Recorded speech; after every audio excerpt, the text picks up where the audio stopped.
મારા ખ્યાલ પ્રમાણે 2 દિવસ એને રહેવું જ પડે. આવો બધું આવકારો હતો.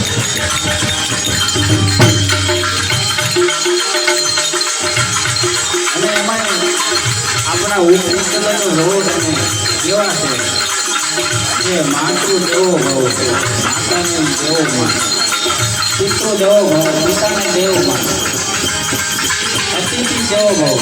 કોઈ બહારમાં કોઈ મહેમાન આવે ને અતિથિ બોલે તો એ દેવ જેવો માને. આવા તો આપણા ઉપનિષદ છે.